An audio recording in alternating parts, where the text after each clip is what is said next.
Hey, what's up everyone? This is Silver Slayer. Thank you for tuning into this video. Everyone knows that gold and silver have been exploding in price recently, but nobody really understands why. Yes, the global pandemic has put the cherry on top, put the icing on the cake, but there's many other factors driving the price of gold and silver higher. We're also going to be looking at why it's going to continue to go higher in the future.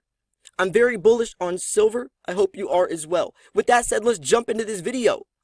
So what's driving gold, silver, and what's next? Gold and silver will head higher, but not before consolidation, which is necessary to a healthy bull market, which is so true. The price can't always just go up.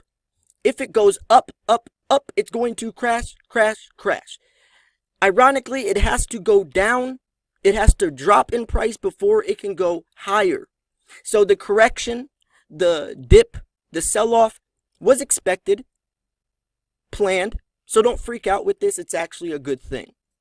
Gold mining is becoming more costly and more challenging, along with a lack of new major discoveries that bodes for higher prices ahead. The near-term technical picture suggests more time needed to work through this correction. So things might not be so explosive in the short term, in the next couple weeks or so. That's not a bad thing though. All that means is you can buy your silver for cheap one last time before the price goes back up. So gold retreated from a record high above $2,000 and silver's off its own 7-year high of nearly $30. Is that the cause for concern? I doubt it.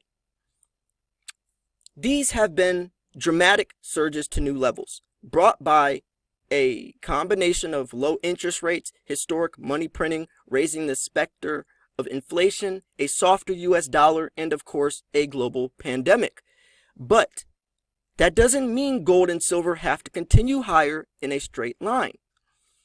Looking back, this is a side note, looking back to 2011, when silver was $50, that's the goal we want to get at. That $50 price range, that's the target. But we don't want it to happen like it did in 2011. It happened too fast. It exploded too fast. There wasn't enough corrections, sell-offs, dips, and it crashed extremely hard. If and when silver hits $50, it has to be a slower, more gradual approach, like it's kind of happening right now, right? We need this correction to kind of hang still for a second, because that's where stability gets built up. That's where it can build its foundation. Get around the $30 level, build a foundation. Get to the $40 level, build some stability and foundation, right?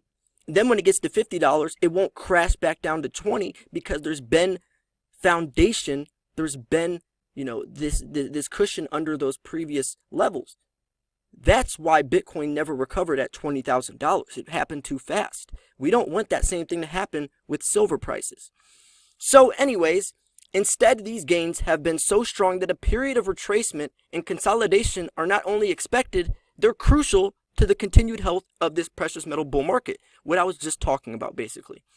There are several fundamental drivers that will help keep gold and silver pushing higher, which I'm going to detail for you below. Then we'll look at these metal prices from a technical perspective to gauge what to expect next over the near term.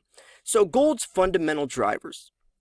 Mining gold has never been more expensive. It's possible that costs will drop for 2020 as demand for oil has retreated, but all kinds of related goods and services that go into gold production have gone up with the pandemic surges.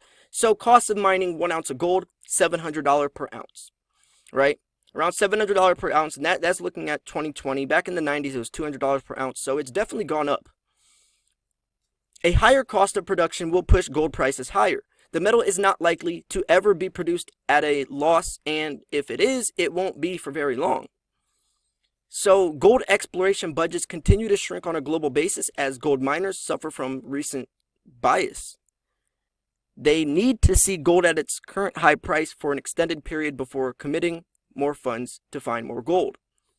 So that's going to be interesting because a lot of silver is found from gold.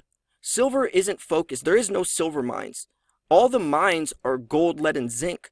Silver's found from byproduct or basically by accident when they're digging up gold. So if they're cutting back gold mining, that's definitely going to affect silver mining or the amount of silver produced on a global scale. Mexico, Peru, Chile, those three countries accumulate nearly 40% of all silver production globally. And if that's getting cut back, there's going to be a definite silver shortage, especially as silver demand increases from 5G technology, solar panels, and electric vehicles. So major gold mines are being depleted, and there's a dearth of new discoveries being made to replace mined ounces. Those being found are lower in grade, meaning more effort is required to extract out an ounce of gold. This is all pushing explorers and miners into increasingly risky jurisdictions, which ultimately is likely to translate into higher costs as well, right? They need to still make $1. They're still going to try to make that pretty penny, so they're just going to boom. The only thing that this translates to is higher costs. While these factors all point to higher long-term precious metal prices, we still need to understand their recent action to gauge what to expect in the short term. So here's a technical picture. I'm not going to go too deep into the technicals, into the analytical chart stuff.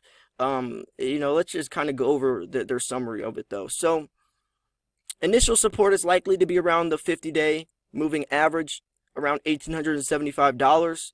After that, we're looking at the $1,800 to $1,825 level, which is where the overhead resistance in early July meets with the rising support.